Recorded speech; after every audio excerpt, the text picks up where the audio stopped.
So I take it the rights to Limp Bizkit's Nookie were too expensive? And they're already predicting their sin tally. In case you confused it with Burn, Idaho. Mullets were not in style in 1999. John Favreau's at a New Year's party, but isn't picking up beautiful babies. Oh, wow. Hey, Tony.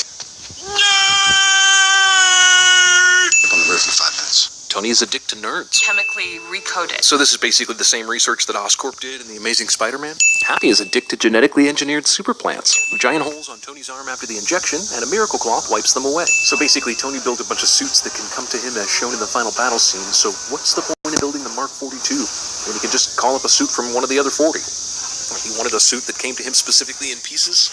Seriously? Iron Patriot. Not sure if Iron Captain America or American Iron Man.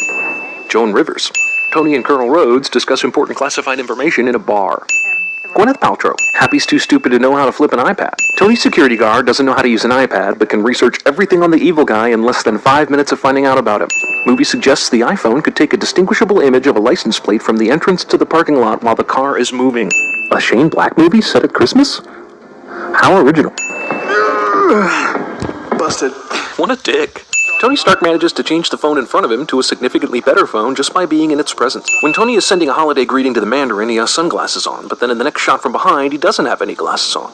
Then they reappear in the next shot and he takes them off. Vertical video. Just saying. And I'm just saying you're a terrible extra. Good mic placement, dude. This guy only brought a pen and a pad. Tony Stark is addicted to phones. Car is pointed one way when he gets in, then leaves in the other direction. What are you doing? What's that over there? Boobs. Tony is able to make an exact copy of a crime scene that was not completely photographed or sketched. For an international superhero and weapons supplier, Tony Stark seems suspiciously lacking in the security department. I don't remember what I had for breakfast. Gluten-free waffles, sir. Tony Stark eats gluten-free waffles. Yes, Tony, great idea. Tell the bad guy exactly where you live so he can come after you.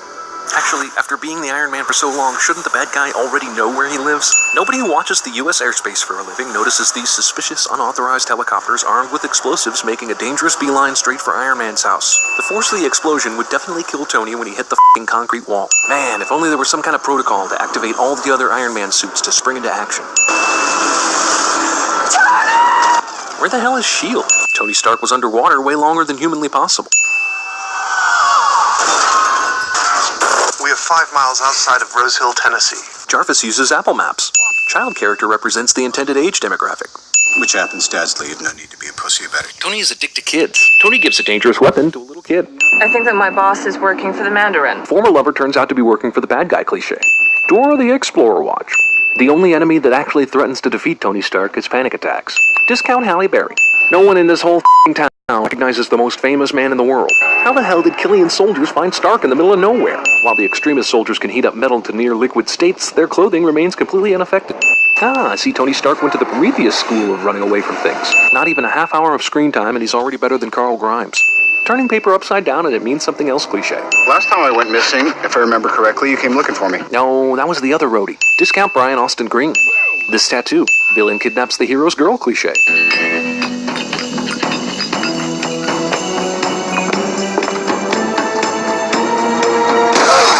The time it takes for Tony's bulb grenade to blow up down the hallway is significantly longer than the one he drops in the fountain. Now the glove's on his right hand? The electric glove is made for his left hand, as shown here. Ben Kingsley isn't Gandhi in this scene. My name's Trevor. Surprise! Except it's stupid. If Trevor's an actor, how come none of the members from his previous productions he worked on, or any of the acting guilds he was affiliated with, can recognize him? They rule from behind the scenes. I see Killian went to the Miranda Tate school of explaining one's entire plan to the one person that could foil it before actually killing them. There's nothing in either of Killian's hands, but when he goes to shoot Maya, the gun appears when he raises his arm.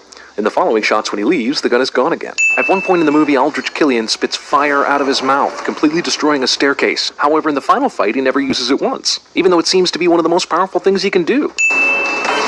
Windows on Air Force One are bulletproof. When Tony is in captivity and calls for his Mark 42 suit, the suit tries frantically to escape from the garage in Tennessee.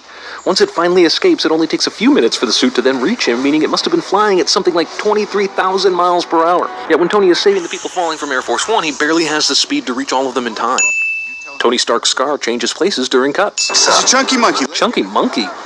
That's offensive to large people falling from the sky. Honestly, now they're traumatized and offended. What are they screaming about? They're getting free skydiving. That ain't cheap. Dramatic slow-motion shot of people falling into the water cliché.